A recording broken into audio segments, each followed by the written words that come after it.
Happy Friday, everyone. We made it to the weekend. I'm Coy Wire. This is CNN 10. Let's finish this week strong. We start with our continuing coverage of Hurricane Ian, which hit Florida just shy of a Category 5 storm this week. When daylight broke on Thursday, the first clear signs of destruction in Florida were revealed. Millions of people were without power. The hurricane dumped up to a foot of rain on some cities as it barreled across the Florida peninsula.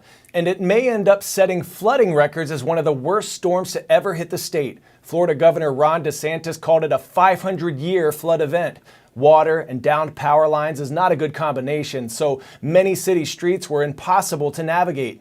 Roofs were torn off by the wind, some buildings even collapsed. Emergency responders assisted with major rescue efforts, including pulling people from roofs, flooded homes, and submerged vehicles across the state.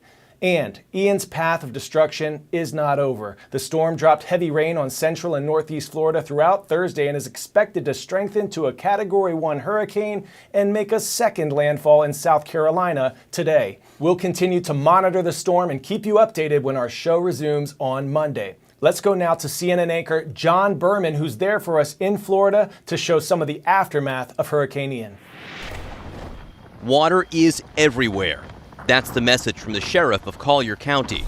Hurricane Ian left the streets in Naples submerged. Downed power lines made the roads treacherous. Members of the Naples Fire Department not spared. Now we have a truck issue and the guys are pushing the truck out of the bay. Catching on fire. Because why, Chief? It seemed like the truck was going to catch on fire. It was smoking, and we didn't want the station to burn down. Are you guys okay? Rescue efforts already underway. Emergency crews helping stranded residents in chest-deep floodwaters. The Naples Fire Department even seen hitching a ride on jet skis to get those in need. And it's a dangerous situation. We've already had several citizens that have just had to be retrieved. And in Fort Myers, water as far as the eye can see, with homes and buildings almost completely underwater. Heavy winds blew through the city. The storm surge flooded the streets with an abandoned truck seen underwater. This time-lapse video shows floodwaters pouring onto the city streets. We want to make sure that they do not venture out. It's not safe to go out, but we will come to them as soon as possible. But be encouraged. If they're still here, if they're able to, just be able to think for a little bit and thank the lucky stars that they're still here, their family's still here, just wait for us. We're coming for you. Be encouraged. Do not go out. In Tampa, this traffic light fell to the ground during the storm. The western coast of Florida saw huge waves, heavy winds, and lots of rain as Hurricane Ian barreled through the region. On Cape Coral, a lanai was seen flying from the hurricane-force winds. On Pine Island, a storm chaser captured these huge waves hitting the island, and while driving saw this power flash. In Port Charlotte, a hospital flooded, leaving doctors and personnel wading through flooded hallways. We had about 160 patients in-house, and our roof blew off, part of the roof on the ICU, above the ICU. 10-second trivia. What's the name given to the hypothetical, immersive, virtual world existing on the internet? Second Life, MySpace, Metaverse, or 6G? Put your 3D headsets on. The correct answer is Metaverse.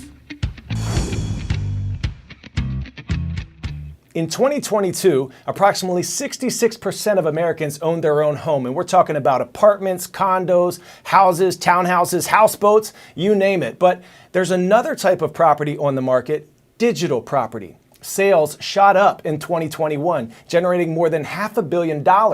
Global businesses like Samsung and Adidas have already invested in virtual land, and by 2030, it's estimated that the metaverse could generate between $4 and $5 trillion. But what's the point of having a living room you can't sit in or a kitchen where you can't cook? For now, the metaverse is just an idea. Here's Anna Stewart with more. This is Decentraland. It's just one of the hundreds of metaverse platforms in existence. After Facebook changed their name to Meta in 2021, digital worlds like this experienced a land boom. One property here even sold for $2.4 million.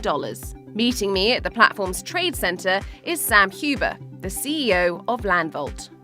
Sam, thank you so much for joining us. So this is where I could buy myself some real estate. This is the in-world marketplace. His company buys, builds, and rents out property to brands in the metaverse.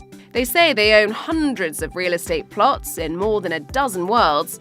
Some of that land, Sam says, he's rented out for $60,000 a month. Do brands really know, though, what the value is yet in the metaverse? It's in the nascent stages, really. Are they wasting their money investing in a space they maybe don't fully understand yet? No, definitely not. I mean, history has proven that being early, testing and learning is definitely a way to capture a disproportionate advantage. Global businesses like Samsung and Adidas, to name a couple, say they've already invested in virtual land, building experiences to engage with the estimated 2 billion people who will access the metaverse daily by 2026. You need to start speaking the language of those people who were basically born with the internet. They don't really watch TV. Instead, they play games. So they are metaverse, native. They are the citizens of the metaverse. And brands today need to start understanding that. Otherwise, they are the big risk of becoming irrelevant. There are companies around the world heeding Sam's advice, like Ali Sajwani's company Damac. This is our latest sales center, 63rd floor of Econ City. Headquartered in Dubai, they say they're the largest private property developer in the Middle East. For Ali, the metaverse is an opportunity to help boost sales of his physical properties around the world. When a customer buys an apartment or a home from Damac, they'll receive the digital version of it as well. You can interact with your neighbors. You can meet with them online. We'll have some online games. So we're creating a sense of community, in essence. Physical or virtual, that community comes at a price. The penthouse is over $30 million US. $30 million US. Can I just have the virtual version? Just because you know me. Anna Stewart, CNN, Dubai.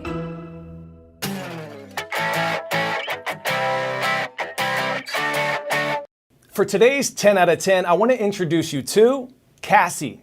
Cassie's now officially the Guinness World Record holder for fastest robot on 2 legs. Not yet blazing, finishing the 100-meter dash in 24 seconds, but it's still amazing. This half a human, half a Jurassic Velociraptor-looking robot was built with a $1 million grant from the U.S. Department of Defense by the robotics program at Oregon State University.